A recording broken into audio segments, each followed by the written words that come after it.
Thank you for watching Skin Health by Lindsay, and welcome back to the third part of our 4-part episode series where we are talking about the Black community and the skincare industry. Last time we talked a lot about sun care and skin cancer within the Black community, and today I want to shift gears to something that I'm really hypersensitive to because I'm an esthetician, which is diversity within skincare professionals. Let me start off by saying that the skincare space has historically and is currently a very white space.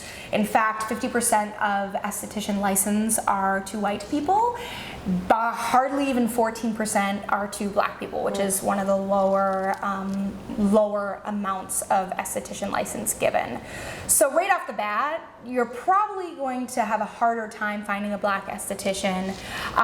So I kind of want to start the conversation about, if you were to get a facial and you were to have a white esthetician and she starts kind of throwing at you all these things that you need to do for your skin, maybe she even says lighten and brighten, like I talked about in the last video, how would you feel? I'm definitely going to meet it with some skepticism and hesitance. Kind of like we talked about in our last video, are these stats they're throwing at me for everyone or for me as a Black woman? This really reminds me of a time when I went to get a haircut and it was by a white woman. And I put her through the ringer. I was like, I need to know that you've cut Black women's hair before. It needs to be more than 5 Black women. I want on track clientele. I want to know you're comfortable with this. Yeah. And so I had her send me pictures. I asked her tons of questions. And the way she responded was the best way you possibly could. It wasn't with defense, It wasn't with hesitance. She was like, I understand why you're asking me these questions. I understand you need me to show you I care and that I can educate you on your own hair. Yeah. And she did all of those things. In our appointment together, she taught me so many things I didn't know. Wow.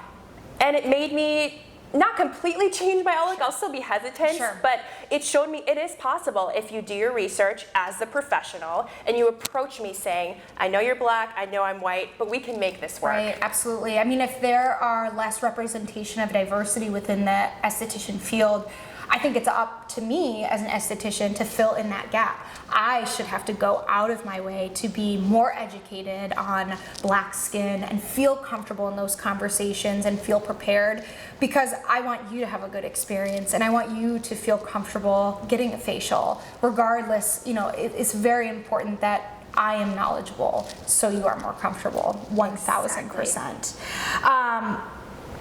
So I know we talked a little bit about in the past, her and I have talked about her mom's relationship with her skin. She struggles with hyperpigmentation. Has she ever sought help with that from a skincare professional? No, and I think the thing that stands out to me the most is I've talked about how we didn't really have skincare products, but the one product I still see at my mom's is creams to help with the hyperpigmentation.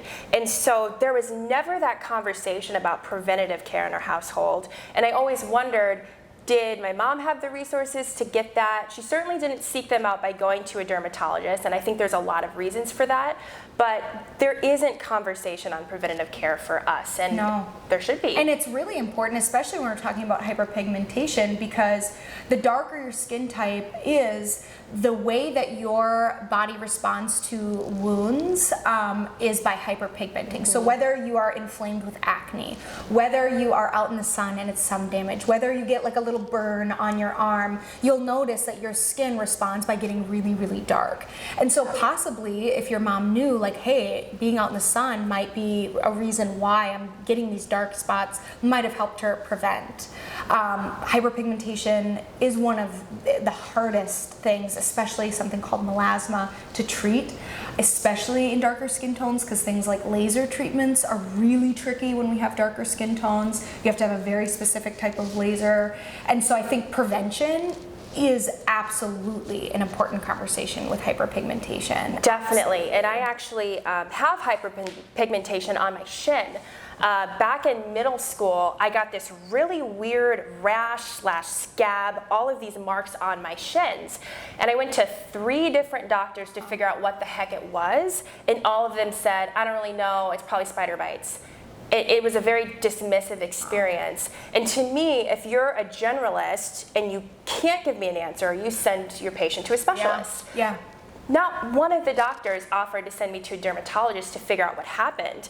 And so what it turned into is those healed as hyperpigmentation. I have the dark marks on my leg, and the only treatment I was given was lightening creams.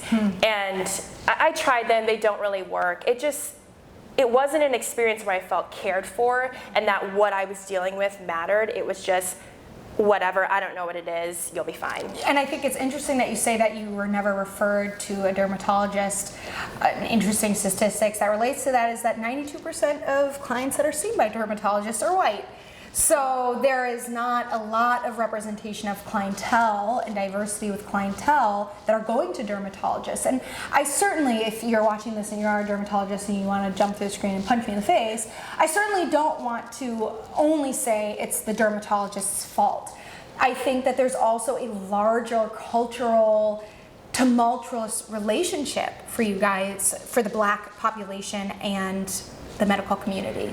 Absolutely. There definitely are layers between Black people and going to the doctor. You have to understand the history that we have with medicine is not a good one. You got to think back to the Tuskegee experiments when Black men were taken against their will, injected with syphilis, and they became test subjects. There was a eugenics program against the entire Black race where their goal was to end the race. And the way they did that is they would take Black girls, 12, 14, who went to the doctor for a checkup, and they would sterilize them without them knowing. And these girls who became women and wanted to have children, weren't able to have children, they go back to the doctor years later and find out they were sterilized. And it was part of a systematic program to get rid of Black people. Wow. And so, yes, there is hesitance there. And even just getting to a regular doctor is a task. And then to go to a specialist, it's like, I don't know if I need all of that, you know? And I think going back to like myself as an esthetician, if I know that there is this gap that's existing, it's up to me to make that bridge. And I think it's the same thing within the medical community, beyond just dermatology, but there is a gap, and as professionals, we have to create that bridge because, as the last video talked, it can be deadly. Yeah. And there are, and you know, and I know we talked in the first episode a little bit about the Black don't crack mentality and how I think that definitely gives sort of this veil of safety sometimes. I think it's the same thing with just skin conditions as well. I mean, Black skin is not immune to skin disorders. There are very common skin disorders and conditions like eczema, or for men, you know, something called folliculitis. They're more likely to have razor burn, which causes hyperpigmentation, acne. There's a whole host of things that really Black people could benefit by hearing from a dermatologist if they went. Now, on the other side of that, there are statistics because, and this makes sense in my mind, if 92% of patients that are seen by dermatologists are white, it also makes sense that 47% of dermatologists state that they don't feel properly trained and comfortable diagnosing conditions for Black skin. And that's kind of nerve-wracking. I mean, again, I don't want to blame it all on dermatologists. I think it's a whole large kind of domino effect here that's happening, but I think we as professionals really need to bridge that gap 1000%. Definitely. Yeah. And hearing that stat makes me question, like when you were studying to be an esthetician and you have your textbooks, are they showing pictures of people that are Black next to people that are white for conditions so you know what to look for? And there absolutely was diversity within my skin textbook, especially in like the, not especially, but within the kind of skin conditions chapter. But it's interesting you say that because most of the pictures of like Black skin were the ones that I mentioned before, like only within the skin conditions. So like keloiding, for example, is a very common within Black skin. The picture, of course, was Black skin, but things like other skin conditions like acne, all white skin. Skin cancer, all white skin. In fact, I did not see a single person of color in the skin cancer chapter. It was all white skin.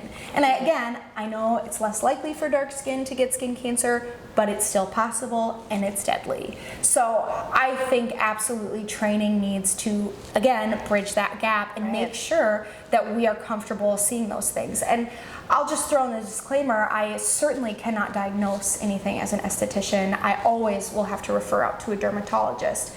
But sometimes people are not going to go to the dermatologist, especially younger people, because it's not on their radar. And so oftentimes I am sort of that first line of defense that may see something and say, hey, you might want to get that checked out. But if I'm not feeling comfortable noticing, hey, you're black skin, but here's an interesting spot, I won't feel comfortable referring them to a dermatologist. So it's interesting that you stated that 1000%.